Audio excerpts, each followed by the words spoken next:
Cougars are 6-0 overall, 3-0 in the American Athletic Conference, ranked number 21 in AP, ranked number 22 in USA Today rankings. Houston was in action this past Friday at Tulane. Houston won the game 42-7. And up next for the Cougars will be Saturday at UCF, noon Eastern Time start on ESPN News. Coach, thank you for joining us on the call today. If you would take a minute to tie up the win at Tulane from last Friday, tell us what you expect to see as you return to the road to face UCF on Saturday, please.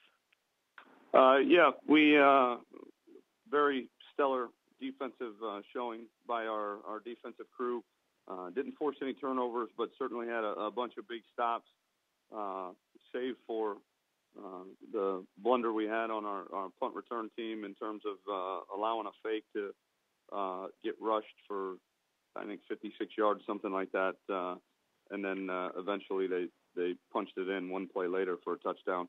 Other than that, held them to basically under 200 yards of offense by their offensive unit.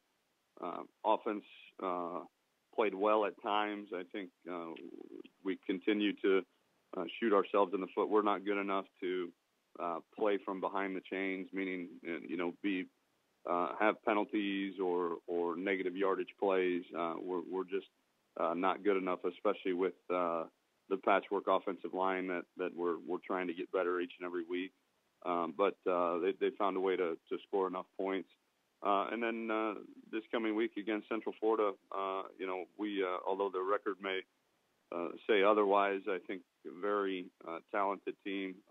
They've done a tremendous job recruiting down there the last few years, and anytime you go on the road, especially in this conference, it's going to be a challenge. So, but it is nice to get back to a normal work week, so to speak, with back-to-back Thursday and then a Friday game. It'll be nice to play on Saturday for the first time in a while. We'll take questions for Coach Herman. Please star 1 on your telephone to join the queue. The operator will introduce you. And we'll go first to Dan Tortora at Dan Tortora Broadcast Media. Hi, Coach. How you doing today? Doing great, Dan. How are you? Doing well. Thanks for asking. Pardon me. 6-0 start as a new head coach for Houston. Just what you can say. I mean, obviously, there's plenty more season to go, but you and I have talked about getting in there and changing the environment and doing it quickly, and just kind of where you think things are at right now. On paper, it looks good, but how you see it? I think our trajectory is good. We're on the right track. As you get into this part of the season, I think depth becomes an issue, and like most teams in our conference, I feel like our starting 22, 11 on offense, 11 on defense. I think we're good enough to play with anybody in the country, but as evidenced with our injuries at the offensive line, we are struggling a little bit there right now, but our offensive staff has done a good job of being very selective in what they're asking those guys to do. But overall, I think the culture's on the right path, and kids are buying in, they're believing, they're practicing hard, and doing everything right so far, and we just got to maintain that this week as well.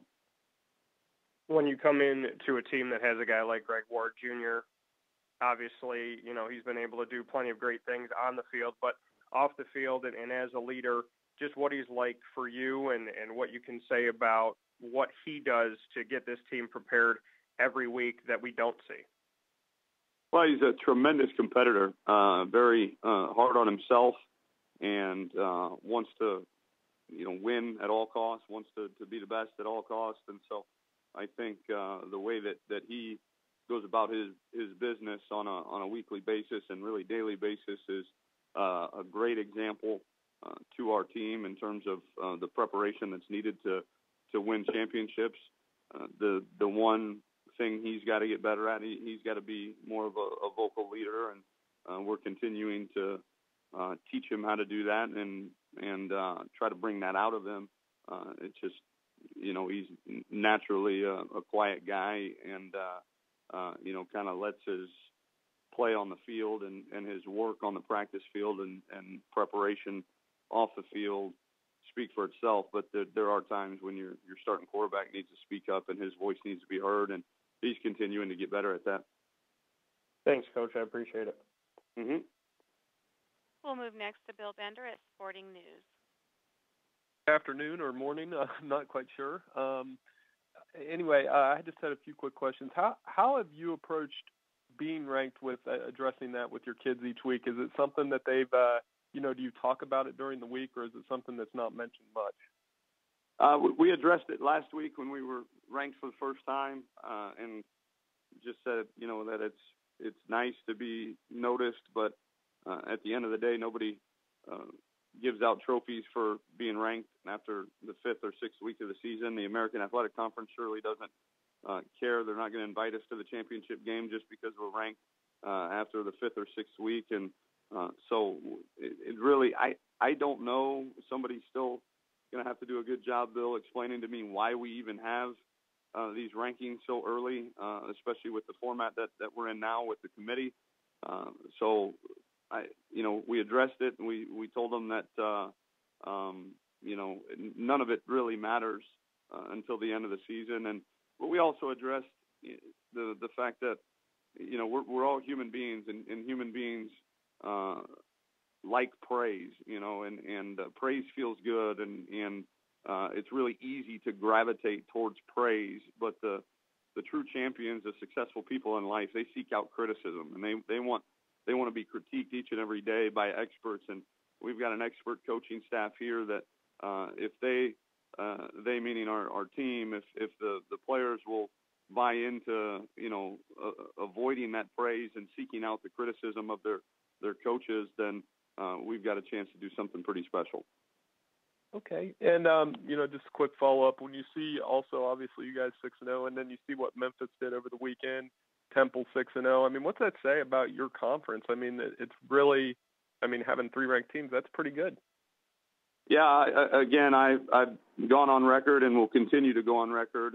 This is undoubtedly the best top-to-bottom non-Power 5 conference in the country, in our opinion. If you want to kind of rank them, so to speak, to me, there's the Power 5, there's the group of 4, if you will, and then there's us, the group of 1, where we're right on the heels, if not as good, if not better than a lot of the teams in the so-called Power 5. And we don't get caught up in that too much. The Power 5 is merely a legislative term that allows them to make rules independent from the other 5 conferences. But in terms of competitive play on the field, I think, we have certainly made it known that we can compete with anybody in the country. Thank you so much, Coach. Appreciate it. We'll go next to Shannon Green at Orlando Sentinel. Morning, Coach. How are you doing? I'm doing great, Shannon. How are you? I'm doing good. The question is, UCF, when you look at the film of what they did with Temple, did you see anything? I mean, obviously they're struggling, but did you see anything at all that would give you any concern? Oh, absolutely. Yeah, they played, one of, if not the best teams in our conference. They were up 16-14 with whatever it was, 10 minutes to go in the fourth quarter, and played really well on defense. They were a little bit more aggressive and made plays, stopped the run really well, and tried to force Temple to be a little bit more one-dimensional. So the good thing for us is that I think when our players turn that video on, I think that'll certainly catch their attention, and rather than the record, look at how they played in just last week's game and understand that we've got our work cut out for us. And this is going to be homecoming week, obviously, for UCF. Houston and UCF have a long-standing history of Houston playing on homecoming weekend. Do the players at all sort of think about that as far as their homecoming weekend? You got to be on your toes because the team obviously doesn't want to get embarrassed at home. You know what? I don't know. It's something we've never really talked about our homecomings or going on the road to play another team and their homecoming. That's a good question. I don't know if the kids talk about it at all in the locker room. You've certainly sparked a thought in my mind. I probably need to ask and see if that thought is anywhere around. I didn't even know, to be honest with you, that it was UCF's homecoming until you just mentioned it. So I'm not sure that our players do, but it'd be interesting to see if they give it any thought. And last question, if I may. When you took over the program, you took over a team that was 8-5, a solid team, but you've taken a good team and made them a great team. What was the missing ingredient that you saw that this team really needed? I don't know if it was missing. That would be to say that anything was missing would probably be a disservice to the previous staff. They did an excellent job here.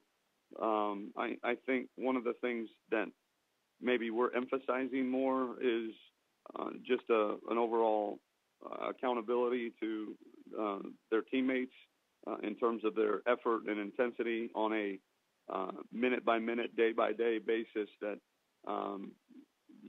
every time we take the field, even on a Tuesday practice, it's fourth and inches in the national championship game, and that's how intense we want every rep to be in practice, and that our preparation and as demanding as our preparation is throughout the week will allow the games on Saturday hopefully to be a little bit easier. All right, thanks, Coach. Mm-hmm. And time for one more for Coach Herman, please. We'll go to Dick Weiss at the American. Hey, Coach, Dick Weiss. Congratulations. Thanks, Dick. Listen, when you first took this job, did you have any sense for the potential of this league? And do you have any sense that more and more people are starting to take notice with 3 teams ranked in the polls? Yes and yes. I knew I knew that Central Florida was 2 years removed from winning the Fiesta Bowl, and that Memphis was a top 25 team last year with 10 wins, and I knew what Matt had going over there and what he was building at Temple. And obviously with SMU and Tulsa hiring new coaches, I'd known Philip and Chad and what they were going to be bringing to the table. So definitely had a sense for the potential of this league. And then the second part of your question is, I would hope that that the nation is taking some notice in what this conference is, and the fact that especially not just the 3 teams that are ranked, but I think just top to bottom, that there's no even the 3 quote unquote best teams in the league each and every week. There's no gimmies in this league. There's no, hey, chalk it up to a W like when Alabama or Ohio State, they take the field sometimes in their league. I mean, it's something disastrous has to happen for them to lose the football game. And in our league, I don't know that's the case. There's a ton of parity in terms of talent level in this conference. That's great. Thank you so much, Tom. Thanks, Dick. Coach, thank you for your time today. Look forward to talking to you again next Monday. Okay, bye-bye. Again, that's Coach Tom Herman from Houston. Again, the Cougars at UCF, noon Eastern Time on ESPN News.